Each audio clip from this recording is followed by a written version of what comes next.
we'll talk to you about that more. But go check out the event on Spook Show Con on Facebook, and there'll be some more information. Tom McNicholas will also tell you anything you need to know, and if he doesn't know, he'll find out. So check it out. So there is tonight. Our guest is PRI and their friend. Mike, are you actually part of PRI, or are you just an add-on? No, I consider myself a part of PRI. I was going to say it's completely valid to call Mike a part of PRI. So yes, he is one of us. I think at this point, yeah, I are one of them. Yes, true. Yes. Well, like I said, I didn't know, so I figured if I asked, it'd be better to ask than it is to say, Well, that's fine. I think there's been a little bit of question mark there simply because I have accompanied other people, because I simply don't turn down invitations when I get them. So I've been with other investigators, but PRI is my home. Absolutely. So. Okay. So that takes care of that. Because, I mean, in my mind, I was looking at you and going, okay, I don't care which part you are as long as you're there, And yeah. So, but, when I first met PRI, it was these people and this is it, So, looked like you were an add-on. But, just like Legos. That's right. And, but, so this random number generator, I know that I use random number generators for, like, giveaways and things like that. Right. I know that exists. I'm also a data person because I do coding and all that, and I do reporting. So needless to say, I'm an Excel guru. Anything you can do in Excel, I can do it. Awesome. So I know how that stuff works. So excellent. How are you using can you explain how a random number generator works and how you're utilizing it along with the cartography and paranormal investigating? Yes, I will do my best to explain that. I was actually going to tease you, Denise, to begin with and talk about how a ransom number generator worked, because I noticed that was how it was spelled in the the post you sent out tonight. So I think what we'll do then is I'll randomly pick ghostly hostages and hold them for ransom. And no, stop me. Somebody stop me. No, it's a random number generator, and what they do is exactly what their name says they do. A random number generator is a device, and it can be based on a lot of different kinds of things as a source for randomness, but it sits there pumping out a stream of random numbers continually, and that's actually a harder thing to do than most people realize. If you ask most people to come up with a whole bunch of random numbers, they'll come up with numbers that are not random because it's just people tend to do things in patterns.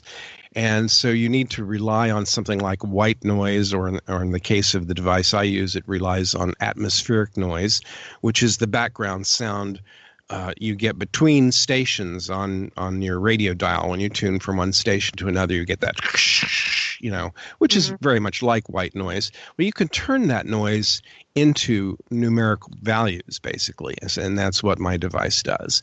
And the reason that this all came up in terms of me wanting to use one in a haunted house was there was a project in the field of parapsychology some years back that was created by a man named Roger Nelson, who worked at the Princeton Engineering Anomalies Research, or PARE laboratories, and he came up with something called the Global Consciousness Project.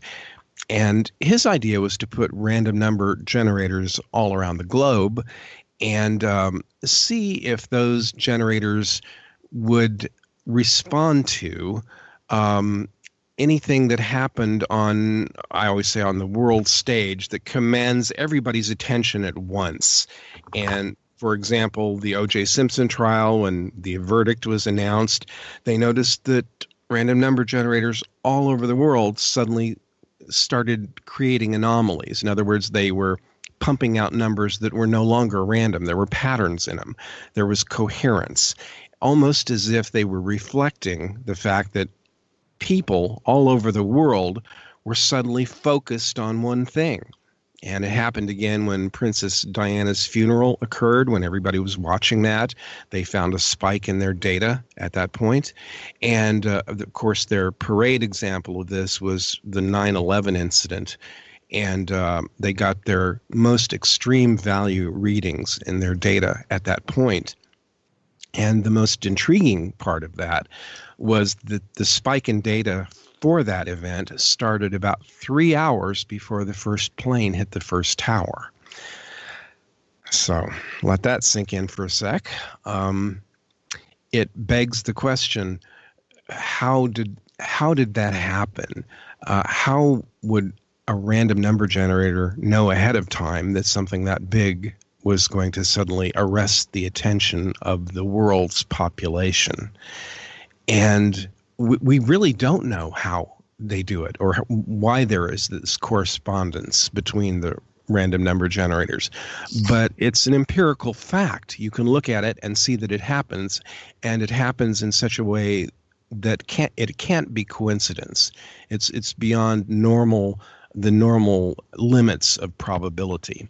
So my idea was to say, okay, well, if random number generators globally can respond to something that's happening on the world stage, what if I were to take a random number generator into a haunted house and something as improbable as, I mean, if you look at it that way, a plane hitting a building in New York is a pretty improbable event, but so is the appearance of an apparition, so is the independent movement of an object in a poltergeist case. So would a random number generator also respond in a very local setting inside of a haunted house in limited proximity to it? And would it happen within just a few minutes of a report of another paranormal event happening within the house? So that was my hypothesis when I went in. And the first investigation we did was the Beatty Mansion in St. Joe. That was before the Garnett one, where we met up with you, Denise. And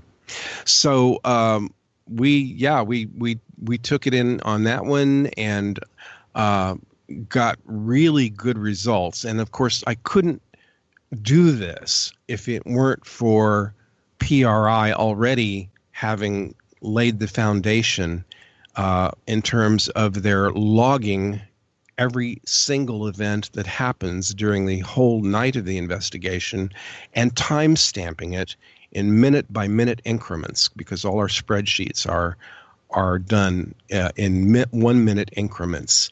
And my question was, if one of our researchers reported a paranormal event that happened to them, either something subjective like something they felt happening as they walked into a room, a cold shiver or whatever, or a hit on one of their instruments, an EMF meter, a REM pod or whatever, then they would radio that back to our command post, and Brandie would log it along with timestamping it.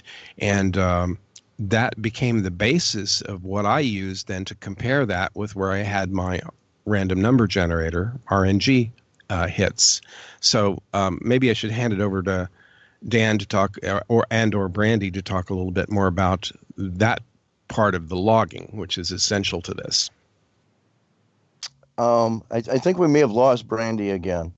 Oh, did we? Oh, what a shame. So, yeah. I see that she dropped out, and I don't think she's reconnected yet. So she may be having some issues. She's kind of out in the country, and we do have some freezing rain issues going on right now. So. Oh, shoot. Yeah, so her network may have dropped. I don't know. Hopefully she'll come back again soon. Well, Dan, do you want to talk about setting up the command post and how that all works and how Brandie works outside of the rest of the group? Yeah, so basically when we set the command post up, we have it as isolated from the rest of the investigation as possible. Eventually, sometime in the future, if we ever get funding, I would like to have a mobile command post actually that sits completely physically outside of the location. Oh, good. She just reconnected. So Brandie, you back? Yes. Hi. Hello. But don't yeah, think my- explain how you vlog everything. I don't Yeah, think the internet likes the ice storm. I just gave you a cue, Brandie. I was going to talk about how everything is logged as we do the investigations, and I thought you would be better to explain that than me. Sure. I go detail by detail. The EVPs, I've started to start those by the second, not just the minute, so that the times end up lining up better than what they had in the past. And I keep making improvements to make it more efficient, more detailed, and as much information as possible that I can pack into there. And people are always asking Brandie how she manages to look at all these numbers all night without going crazy. It's because I like numbers. Numbers are my friends. Yeah. actually, the real secret is that she starts out crazy, and the numbers just make her a little more sane. It's Gotcha. balance. So It's a reverse hypothesis. you don't need to be crazy to be part of PRI, but we can train you. Yeah, exactly. I thought it was a requirement. Birds of a feather flock together. No wonder I was attracted to you guys. This is a really foul group here. Yeah. Oh. Foul, Yeah. huh? Yeah. Yeah. Well, he said birds of a feather. That we did. Yeah. So we do. yeah. Go ahead. Finish.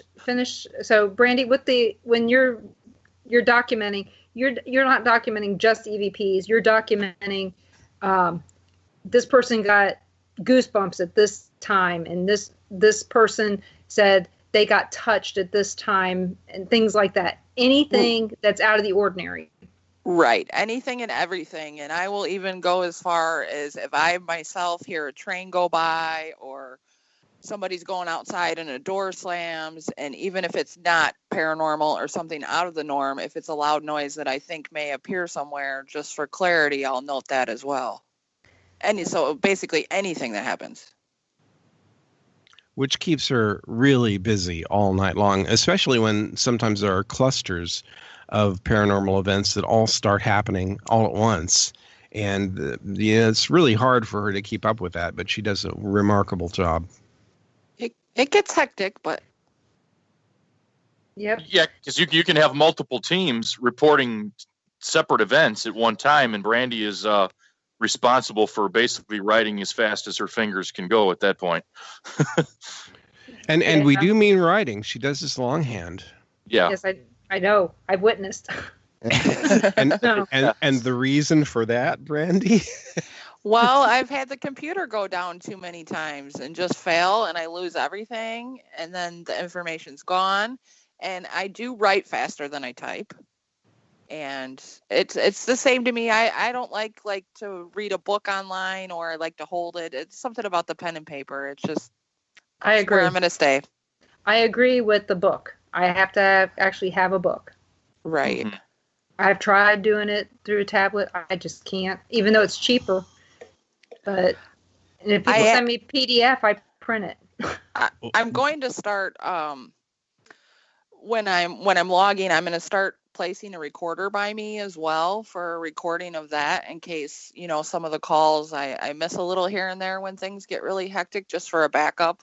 We happened to do that one time on accident. We were just testing some equipment and ended up leaving it running, and I ended up going back and using it. So I'll probably voice record to back it up in the future as well. There is a software you could get for in the future that you guys could use called Dragon Technically Speaking. And it will take down everything you say word for word and type it. Nice. So keep that in mind. Where's the fun in that?